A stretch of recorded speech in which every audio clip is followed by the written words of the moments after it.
Всем привет! Меня зовут Таня или Татьяна. Танечка, Танюша, кому как приятнее. Приветствую всех на своем канале. Ну что, погнали! Сегодня хочу поговорить, зачем я вообще создала этот канал.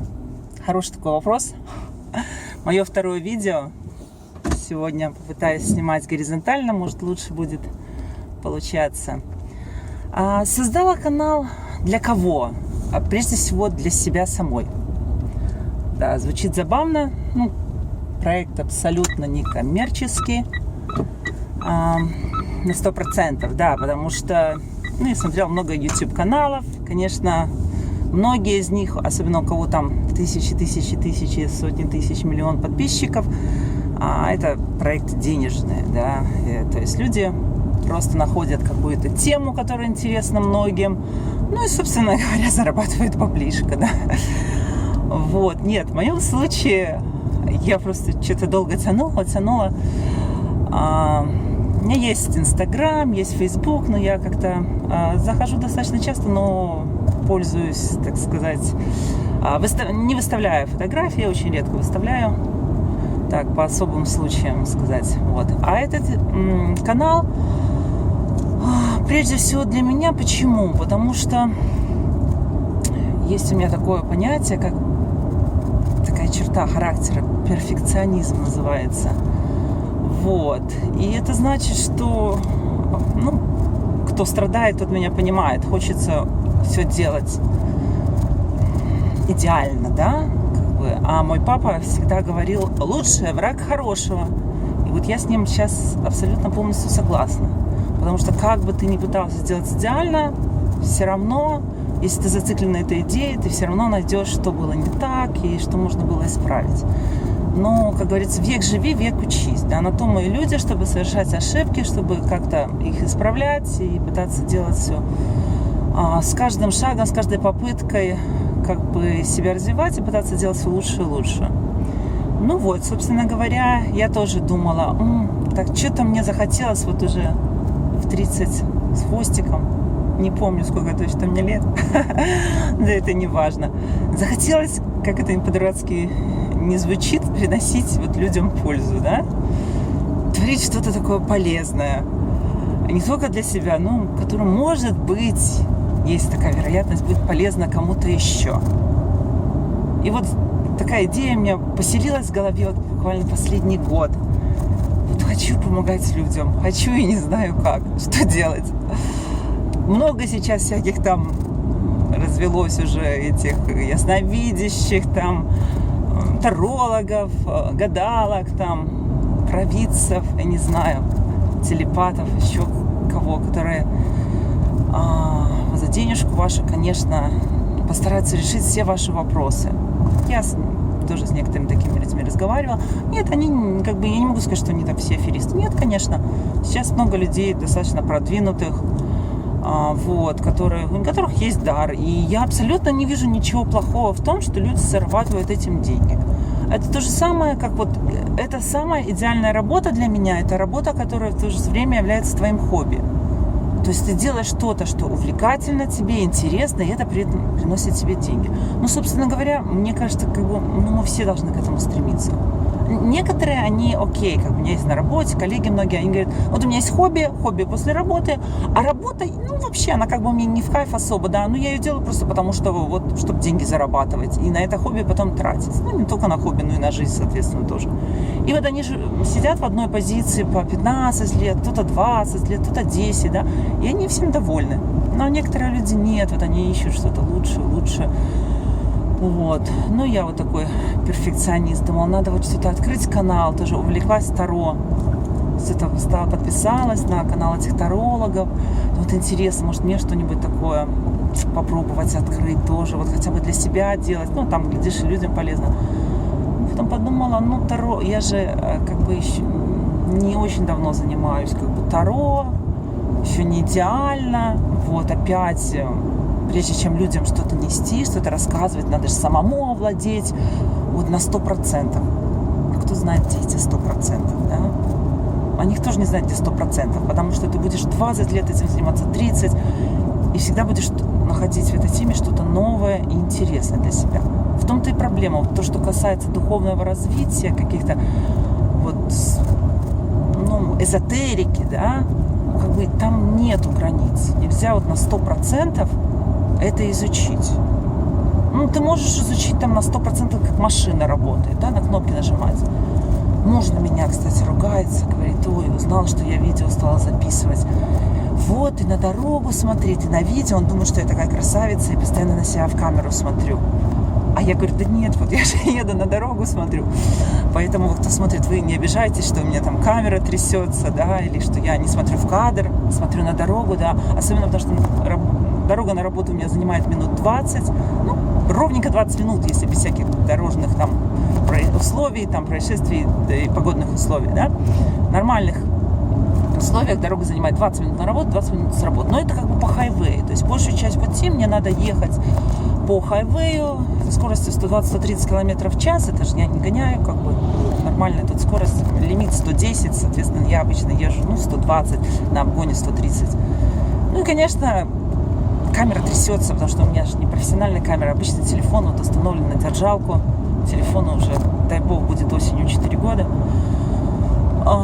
Так что я не фанат менять телефоны, как перчатки, каждые полгода. Поэтому что есть, тем работаем. Будут какие-то новые идеи, проекты или идеи, тогда уже подумаю о том, чтобы купить, может, камеру, телефон покруче, еще что-то. Муж сказал: может, тебе купить это, записывать, называется, господи, просто совсем забыла, чтобы записывать видео, пока едешь в машине, да. А я говорю: да, зачем мне сейчас деньги еще тратить? И так неплохо для моих-то проектов. Вот, ну и смысл такой, я подумала, значит, думала про Таро, а потом думала, ну нет, посмотрела столько этих тарологов, сладких тарологов, которые тебе рассказывают, как у тебя все будет классно. Нацелены они все в основном на амурные дела. И тематика вот через одного всех одинаково. Его мысли, чувства, подсознание. Что он думал обо мне сегодня? Что он планирует делать? Его действия, намерения и прочее. Ну и, конечно, в 90% случаев все заканчивается очень замечательно. Будете жить долго и счастливо. Не, я за позитив, вот честно, да. Я тоже, когда смотрела такие.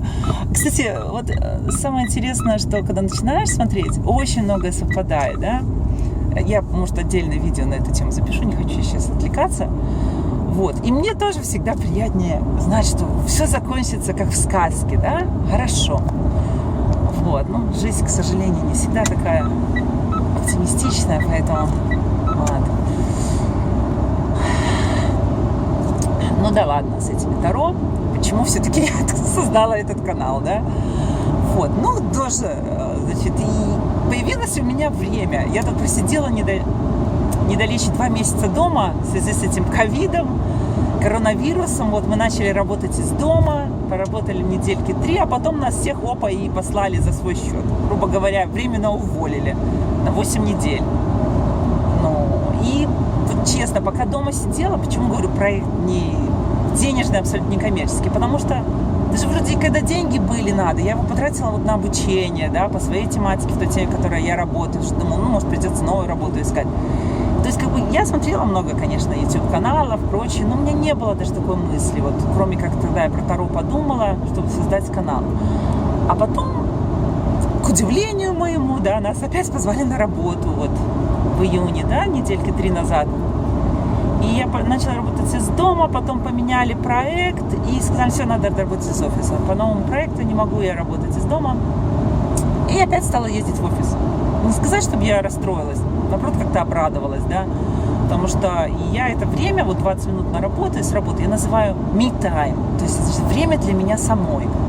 И даже раньше, когда я ездила тоже на работу, я уже на этой работе, уже будет года 2 как работаю.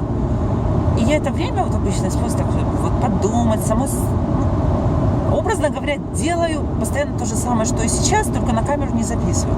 Разговариваю с собой, но по большей части, конечно, про себя. Мысли в голове, у меня диалог этот внутренний с самой собой никогда не прекращается. А потом подумала, а чего вот я езжу, так мне классно, я разговариваю, а почему мне не по это время не использовать для чего-нибудь полезного? Ну вот я буду записывать свои мысли. Даже если это для меня самой, вот я буду там пересматривать, может, какие-то вот отзывы на свои на книжки, которые я прочитала, на мастер-классы, эти мастерские, которые посетила. Хочу, кстати, еще на одну мастерскую сходить в следующую субботу. Расскажу чуть что, если потом как пошло. Почему бы не записывать такие вот видео? Они будут короткие, да, то есть, так как время дороги ограничено 20 минут, соответственно, видео будут там 10, 15, 20 минут, не больше.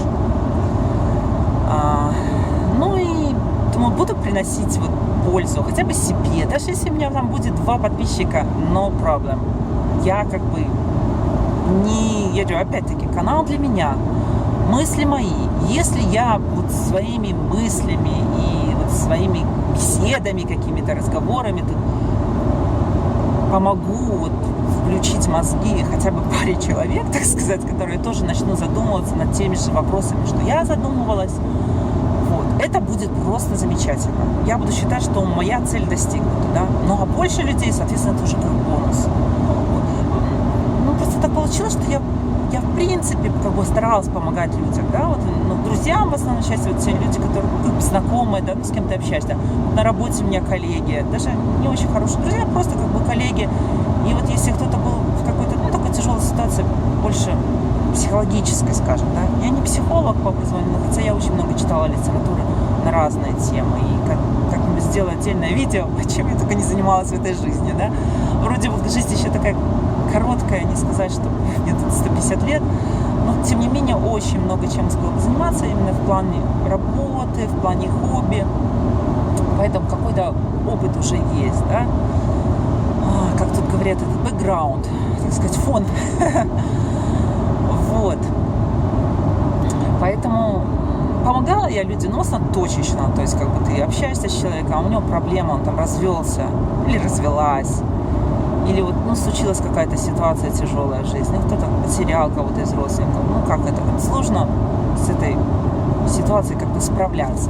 Не у всех есть, мало того, что не у всех есть деньги на психологов, психотерапевтов, многие люди сами по натуре своей стеснительные, да, и, ну, как бы, они не пойдут к психологу, потому что, ну, как я могу то, что внутри меня, вот кому-то вообще незнакомому человеку взять так и вот и рассказать, да, ну, как-то они чувствуют себя некомфортно.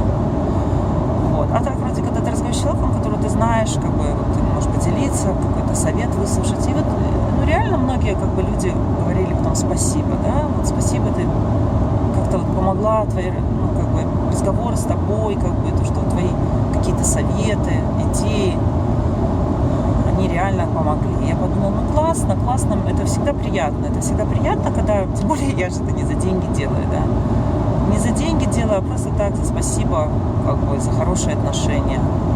Вот. И даже, собственно говоря, ничего не жду взамен, потому что я уже давно поняла, хочешь добрые дела творить, твори без всякого ожидания.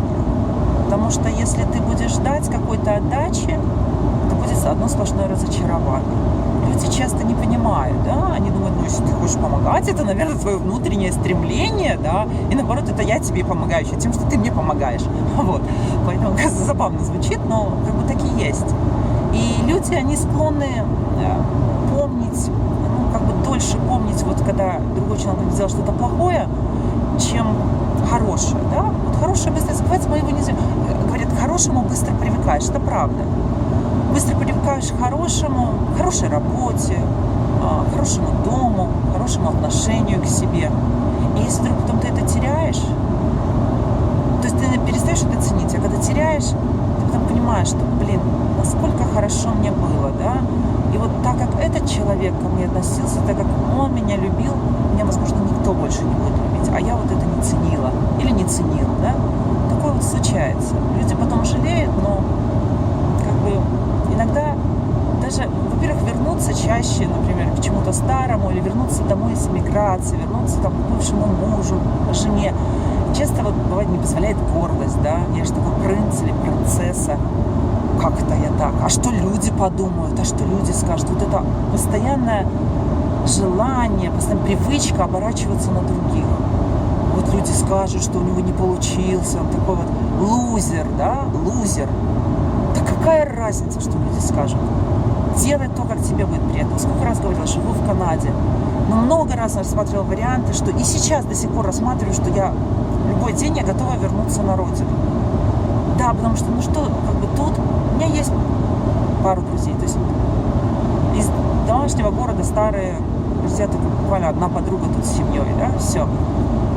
А остальные все друзья новые. В Канаде 5 лет, и вот эти друзья, кого я приобрела за 5 лет, да. А здесь, в Нью-Брансвике, я живу только вот чуть меньше 2 лет, будет 2 года, через пару месяцев. И, соответственно, поэтому друзья все свежие, новые, все в основном канадцы, да. Есть, ну, как бы парочка русскоговорящих друзей. Канадцы, они классные, классные тоже, вот с ними прикольно поговорить, пообщаться, но они другие. И, кажется, все-таки, когда ты родился, столько лет прожил с советским менталитетом, да, нашим. Почему говорю советским? Потому что русскоговорящие, даже не только русские, правильно, белорусы, украинцы, там, не знаю, казахи, все, кто с просторов бывшей СССР и понимает русский язык. Вот. Поэтому, как бы их не понять, нам не понять. Я стараюсь как бы всех понять, но я вижу, что они как бы другие. Даже хоть они порой бывают, у меня друзья многие, они неплохие все ребята, да, как бы с ними классно поговорить, на пати сходить, там какие-то вечеринки, но они другие, и поэтому как бы настоящей душевной близости, ну, мало с кем можно почувствовать. Вот. А все, кто остался старые друзья, родственники, родители, да, они все дома. И от этого иногда немножко становится грустно. Ну, не иногда, а частенько. Вот, что родители не молодеют, мы тоже. И хочется, конечно, успеть провести время еще немножко больше с близкими друзьями. Ну, дай бог, сейчас видимся, что называется. Пока я здесь, они там. Как-то стараемся вот так жить.